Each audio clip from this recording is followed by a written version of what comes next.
오늘 우리가 읽은 마태복음 12장은 예수님과 바리새인 사이에 있었던 안식일 논쟁을 보여주는 본문입니다. 예수님께서 안식일에 밀 이삭을 잘랐던 것은 첫 번째 안식일 논쟁이 되었습니다.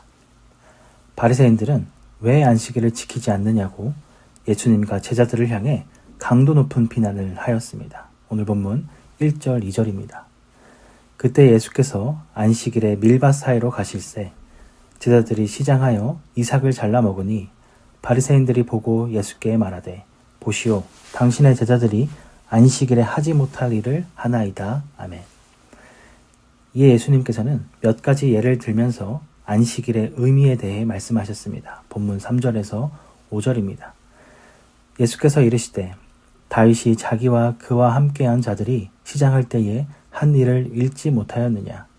그가 하나님의 전에 들어가서 제사장 외에는 자기나 그 함께한 자들이 먹어서는 안 되는 진설병을 먹지 아니하였느냐.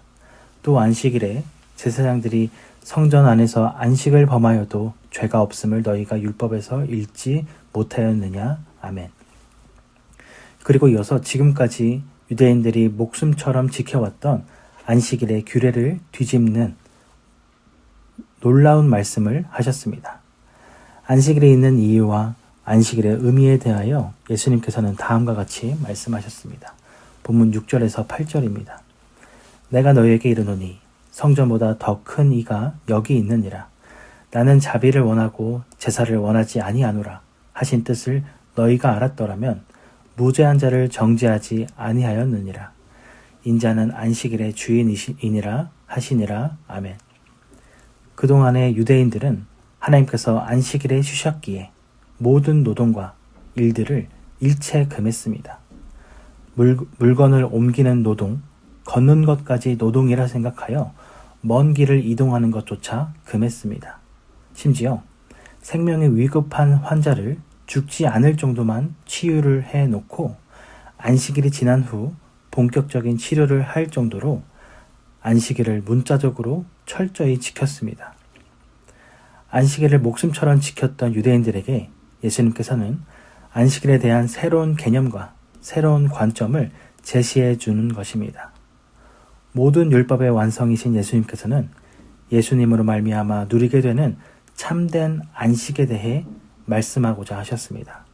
간접적으로, 비유적으로 알고 있는 안식이 아니라 예수님으로 인한 참된 안식을 보여주셨던 것이었습니다. 사랑하는 여러분, 앞에서 언급했던 것처럼 유대인들은 안식일을 지키기 위해 살아갔다고 할 수 있을 만큼 안식일을 생명처럼 아주 중요하게 여겼습니다. 유대인들에게 안식일은 하나님의 명령이었고 하나님을 향한 순종, 복종의 표현이었습니다.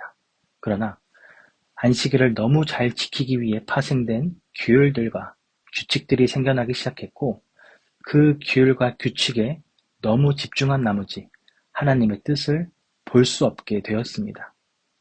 안식일에 하나님을 기억하며 하나님의 은혜에 집중하기보다 규칙과 규율들로 남들을 판단하며 자신의 의로움을 드러내고자 하였습니다.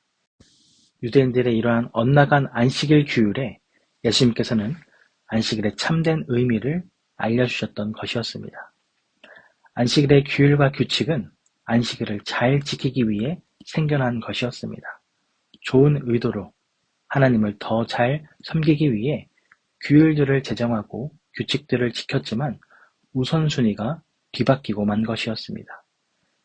규율과 규칙이 하나님보다 더 높아지게 되었고 안식일을 통해 하나님께서 전하고자 했던 뜻보다 인간이 만든 규율과 규칙 안에 살아가는 것이 더 중요하게 되었습니다. 안식일에 대한 규율과 규칙을 잘 지키면 주변 사람들의 인정과 격려를 받을 수 있었고 점점 더 이러한 뒤바뀐 우선순위가 사람들 사이에 자리 잡게 되었습니다. 우리는 때때로 이러한 우선순위가 뒤바뀐 신앙생활을 할 때가 있습니다. 하나님과 예수님의 십자가를 기억하고 생각하기보다 남들의 시선과 남들의 인정을 받기 위해 신앙생활을 할 때가 있습니다. 우리가 신앙생활을 하는 이유와 목적은 하나님의 영광을 위해서라는 사실을 잊지 않기를 바랍니다. 유명한 말 중에 이런 말이 있습니다. 속도보다 방향이 중요하다. 신앙생활을 할 때에 속도는 청파동교회 교인 수만큼 다양하다고 할 수 있습니다. 아무개 권사님과 나의 속도가 다를 수 있고 아무개 집사님과 아무개 장로님의 신앙의 속도가 다를 수 있습니다. 각자가 타고난 기질과 가치관에 따라 신앙생활에 대한 속도가 다르다는 것입니다. 그러나 모든 그리스도인들은 단 하나의 방향을 가져야 합니다. 그 방향은 하나님을 향한 방향입니다. 그 방향은 하나님의 영광을 위한 방향입니다. 이 방향을 잃어버리면 바리새인들처럼 우선순위가 뒤바뀐 신앙생활을 한다는 사실을 잊지 않는 저와 여러분이 되기를 바랍니다. 말씀을 들은 저와 여러분이 하나님을 향한 올바른 방향을 가지고 신앙생활하기를 바랍니다. 주변의 시선에 휩쓸리는 것이 아니라 하나님을 향한 시선을 잃어버리지 않고 하나님을 놓치지 않는 믿음을 가지게 되기를 주님의 이름으로 축원합니다.